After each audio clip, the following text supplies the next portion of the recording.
네, 이 추석의 2부 추석 전날에도 이 자리에 참여해 주신 성도님들 환영하고 축복합니다. 네, 오늘 다들 전 좀 붙이고 오셨습니까? 네, 아이고. 네, 저도 아침에 전에 붙이고 오후에는 설교를 쓰고 네, 바쁜 하루를 보냈습니다. 네, 성도님들, 네, 우리는 잘 산다라는 말을 언제 했습니까? 대부분 이제 경제적으로 부유한 사람들을 잘 산다라고 말할 것입니다. 여기 잘 사시는 분들 한번 손 들어 보시겠습니까? 네. 네, 경제적으로 부유한 사람들을 잘 산다라고 표현을 많이 합니다. 그런데 그리스도인들에게 잘 산다는 말은 좀 다르게 쓰여야 되는 것 같습니다. 그렇다면 그리스도인들에게 잘 산다라는 말은 무엇일까요?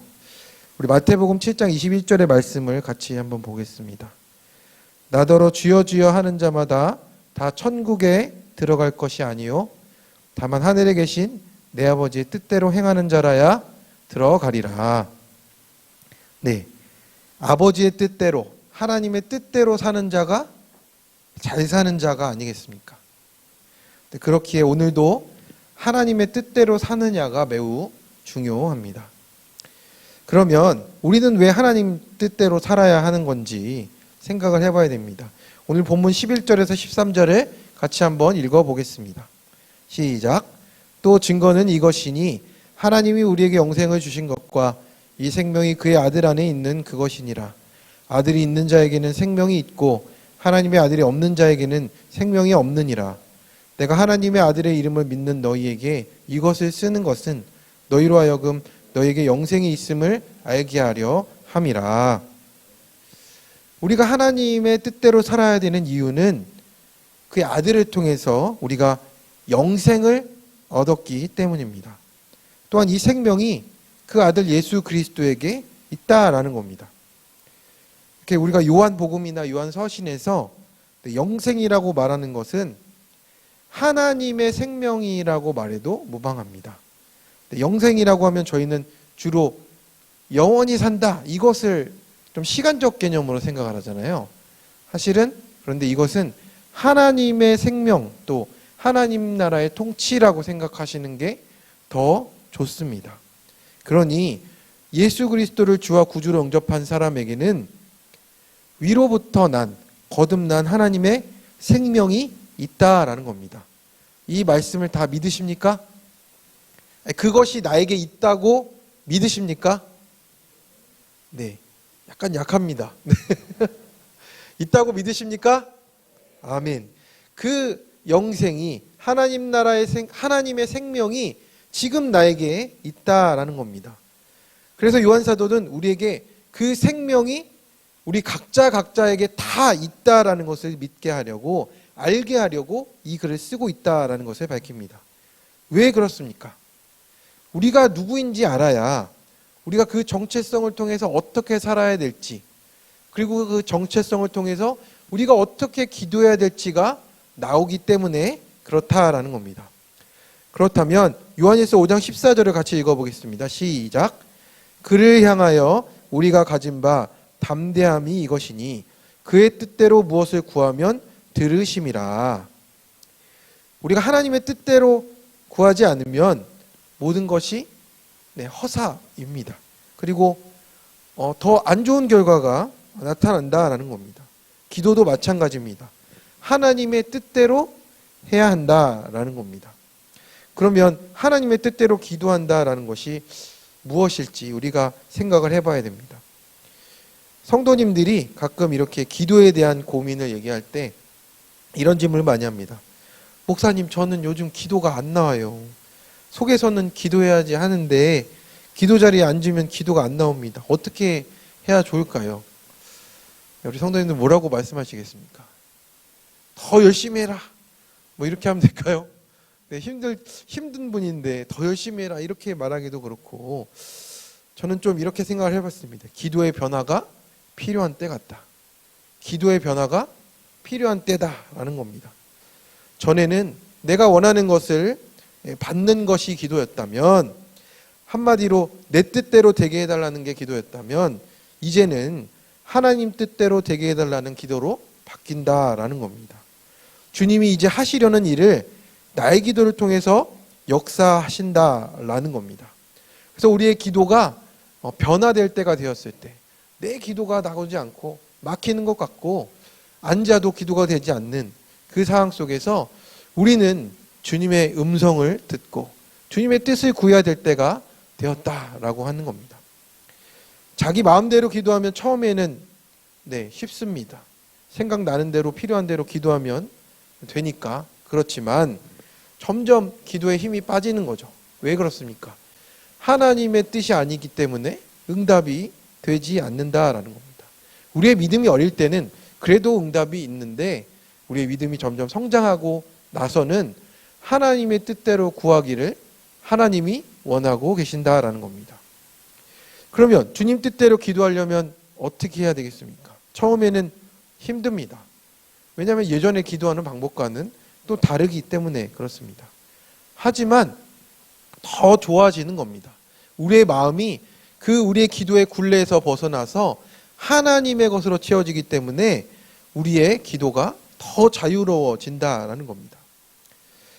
하나님의 뜻대로 기도하라는 것이 이렇게 쉽게 이해되지 않을 수가 있습니다.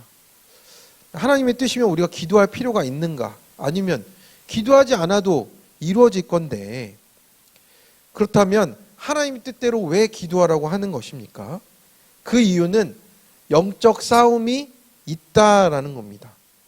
그 말은 하나님의 뜻을 대적하는 세력이 세상에서 여전히 역사하고 있다라는 뜻도 되는 겁니다. 그러므로 우리가 드리는 기도는 보이지 않는 권세, 또 세상의 정사, 그 모든 주관자들과 우리의 영적 싸움이 있다라는 겁니다. 아말렉과 싸울 때, 우리 지난주에 우리 김한태 목사님께 설교하셨는데 모세와 여호수아 군대가 기도로 도약한 것을 기억하시지 않습니까? 그것이 바로 기도의 영적 싸움이 무엇인지를 가장 현실적으로 보여준 것입니다. 또한 하나님의 뜻대로 기도하는 것은 우리에게 하나님의 뜻이 명확하게 드러나게 되어야 한다라는 겁니다. 예수님의 겟세마네 기도가 어떻습니까? 내 아버지여 만일 할만하시거든 이 잔을 내게서 지나가게 하옵소서.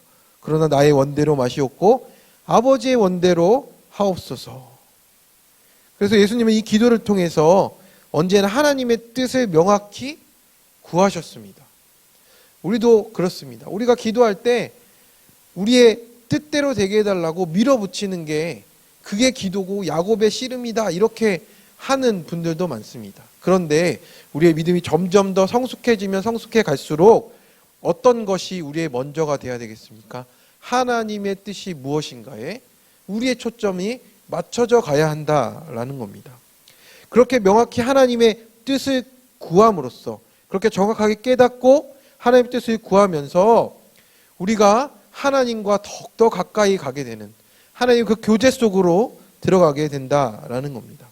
그렇게 기도하게 되면 하나님의 뜻이 내 마음에 또 소원이 되기 시작한다라는 겁니다. 빌립보서 2장 13절의 말씀입니다. 너희 안에서 행하시는 이는 하나님이시니. 우리 안에서 지금 행하시는 이가 누구라고 말씀하고 있습니까? 하나님이시니 자기의 기쁘시는 뜻을 위해서 너에게 소원을 두고 행하게 하신다라고 합니다. 그러니까 우리의 믿음이 점점 자라게 되면 우리 안에서 행하시는 하나님의 일들이 더 많아지게 된다라는 겁니다. 그러면 그것이 우리의 소원이 되기 시작하는 것이죠. 하나님의 뜻을 아는 것에 그치지 않고 그것이 소원이 된다라는 겁니다.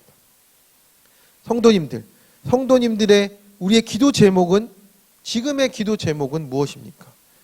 하나님의 기쁘신 뜻에 부합하는 기도 제목입니까?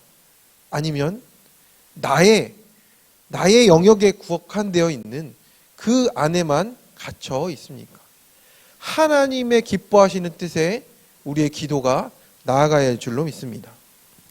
성도님들, 기도의 차이는 어디서 나타납니까? 우리는 흔히 이렇습니다. 기도가 뜨거워야 된다. 기도의 시간이 많아야 된다. 기도의 응답이 잘 돼야 된다. 이것은 기도의 한 측면일 뿐입니다. 진정한 기도의 차이는 기도의 내용이라는 것입니다. 마틴 루터가 이랬다고 합니다. 바쁠 때 더 기도를 했고 하루에 3시간 이상 기도하기도 했다라고 편지에 쓰기도 했습니다. 그 기도는 우리가 흔히 생각하는 하나님께 계속 이렇게 중언부언 계속 말을 하는 것이 아니고 성경을 연구하고 또 하나님께 간구하는 시간도 포함된 것이 그 시간이었다라고 하는 겁니다. 성도님들, 그러면 우리의 기도의 내용은 어떻게 채워야 되겠습니까? 요한복음 5장 17절의 말씀입니다. 너희가 내 안에 거하고 내 말이 너희 안에 거하면 무엇이든지 원하는 대로 구하라. 그리하면 이루리라. 먼저 주님의 말씀이 우리 안에 거해야 바른 기도가 될 수 있다라는 겁니다. 내 간구부터 나가는 것이 아니라 하나님의 말씀으로부터 시작하는 것이 우리의 기도의 내용이 되어야 된다라는 겁니다. 또한 기도는 성령의 인도하심을 받아야 됩니다. 우리 에베소서 6장 18절의 말씀을 한번 같이 읽어보겠습니다. 시작.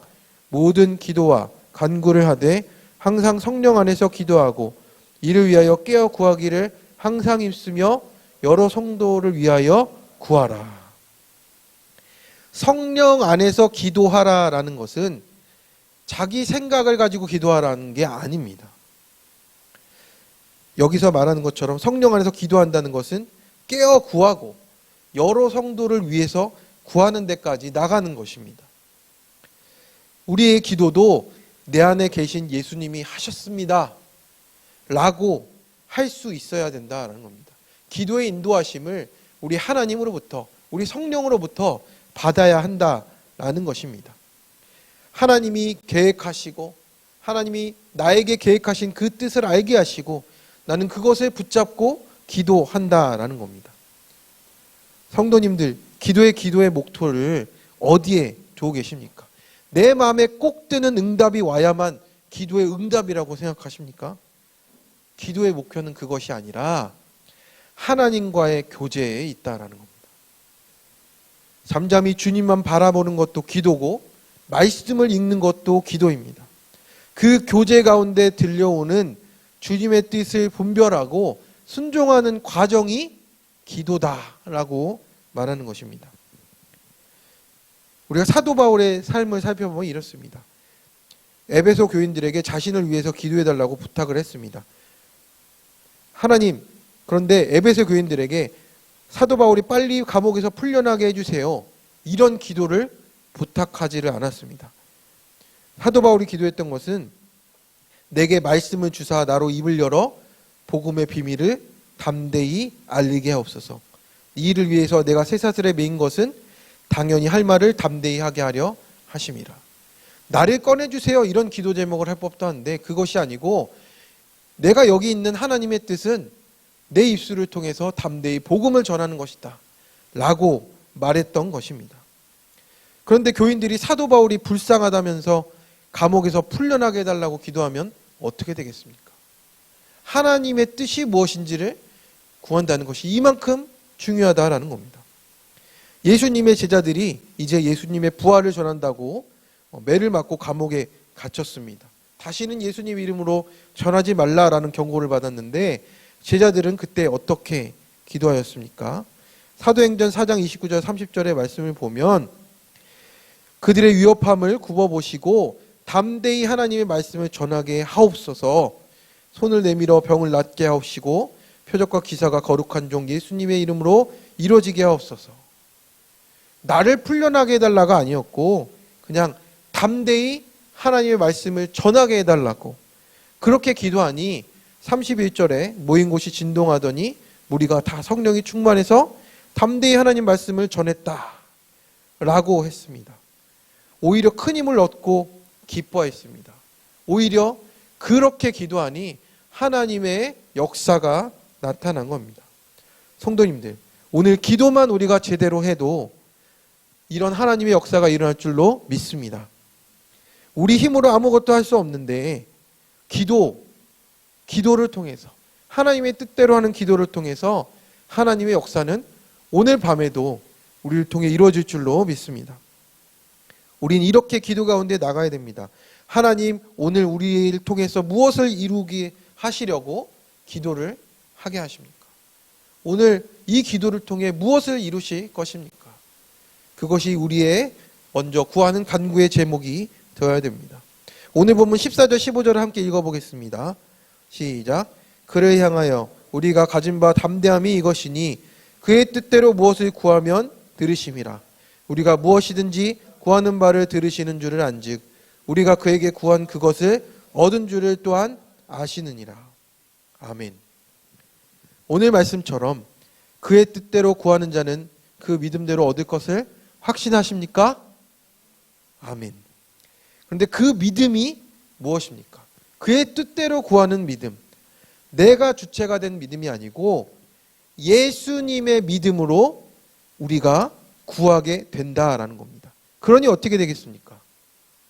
예수님의 믿음이니까 지금 우리가 가지고 구하는 믿음은 나의 믿음이 아니고 예수님이 가졌던 믿음을 우리가 가지고 구하니까 하나님의 뜻이 그대로 이루어진다라는 겁니다.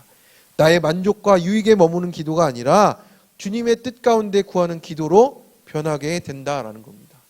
그러니 우리의 기도가 나의 영역을 넘어서 교회를 위해서, 이웃을 위해서, 나라와 또 민족을 위해서, 하나님 나라를 위해서 기도하는 그 지경에 우리가 뻗치게 된다라는 겁니다. 이런 예화가 있습니다. 다이빙 선수였던 조니 에릭슨 타다라는 사람이 있는데요. 17살 때 다이빙 사고로 전신마비가 되었답니다. 심한 좌절과 분노에 시달렸고 자살까지 생각했는데 하나님께 마침내 울부짖었습니다. 하나님, 죽을 수 없다면 제발 사는 법을 보여주십시오. 그런데 이게 하나님이 기다리시던 기도였다라는 겁니다. 그 이후로부터 그녀는 이제 대중에 연설을 하게 되었고 또 책을 쓰게 되었고 입으로 그림을 그리는 것도 배웠습니다. 그리고 조니와 친구들이라는 장애인 단체를 만들어서 그 삶을 또 하나님께 드리고 또 하나님께 쓰임받는 사람이 되었다라는 겁니다. 기도가 달라지니까 삶이 달라지는 것입니다. 성도님들, 우리도 기도가 바뀌어야 합니다. 내 믿음이 아니라 예수님이 주시는 믿음, 예수님의 믿음으로 하나님의 뜻을 따라 기도할 때 우리의 모든 삶의 영역에도 하나님의 나라의 응답이 임할 줄로 믿습니다. 다른 것 말고 오늘 기도부터 온전히 드리기 시작하기 원합니다. 기도가 바뀌면 삶이 바뀌고 운명이 바뀌고 역사가 바뀝니다. 그래서 우리 오늘 여기 모이신 모든 시행의 성도님들 함께 기도를 통해서 하나님의 뜻을 구함으로 그 모든 기도 가운데 그의 뜻대로 구하면 들으심이라 라는 말씀이 삶 가운데 이루어지는 우리 모든 성도님들 되시길 축원합니다. 아멘.